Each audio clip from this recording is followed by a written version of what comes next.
مسجد نبوی میں قبر نہیں ہے. اگر کوئی قبر کو آگے کر کے نماز پڑھتا ہے، آپ جانیں کہ وہ پیارے رسول کے کمرے تھے سب، اور اس میں ازواج مطہرات رہتی تھیں.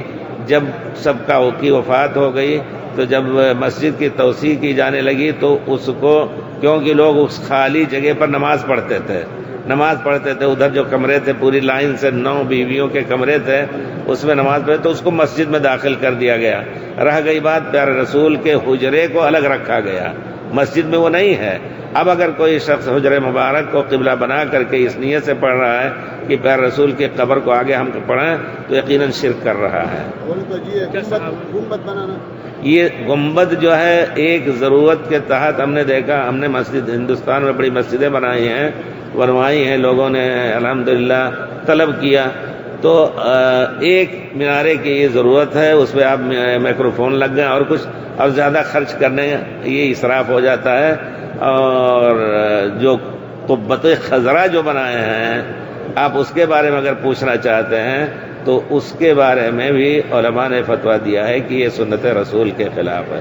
گھر تھا اسی طرح اس کو رہنے دینا چاہیے تھا، چھت اس پہ بنا دی جائے، لیکن قبۃ خضرا وہ شاعروں کا ایک بہت بڑا ایک وہ مل گیا ہے، یا گنبد خضرا کی جھلک دیکھ کے ہندی کیا ہے مدینہ کو ہے پر تو وہ ہے، اس کو بھی علماء نے کہا بھی تھا. آپ کو یقین کرنا چاہیے کہ جب شاہ عبدالعزیز آئے، بیٹھ جائیں ذرا سا، شاہ عبدالعزیز رحمۃ اللہ علیہ جب آئے، آپ یہاں دیکھیں 4 مصلے تھے، اکٹھا مسلمان نماز نہیں پڑھتے تھے، سب حنفی شافعی الگ الگ نماز پڑھتے تھے.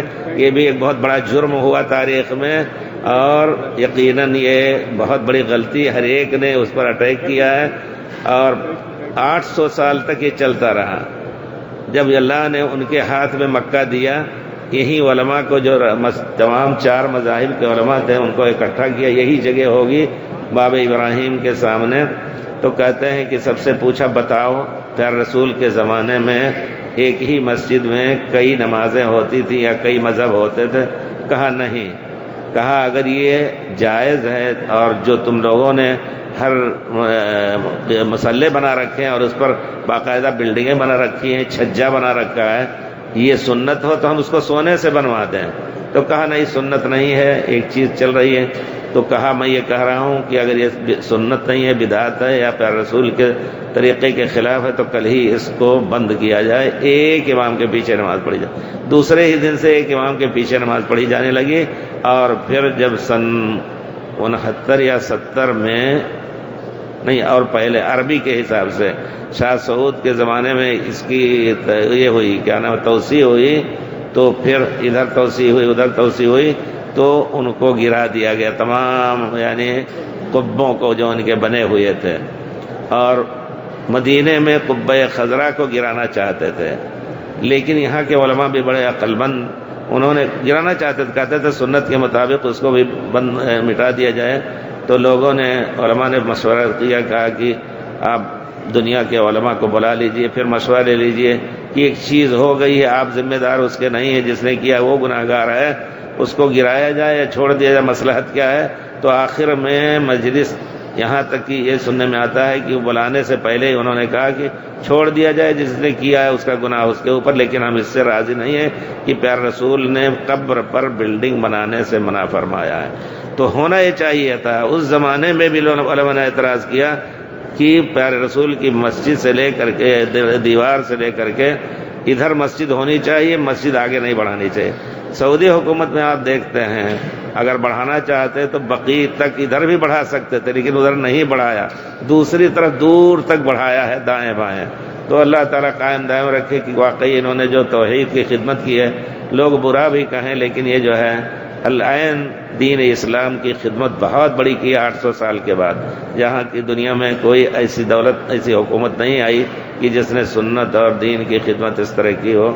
ہماری دعا ہے، ہم وہاں بھی رہتے تب بھی ہی دعا کرتے، ہمارے باپ دادا اس زمانے میں بھی ان کی تائید کی.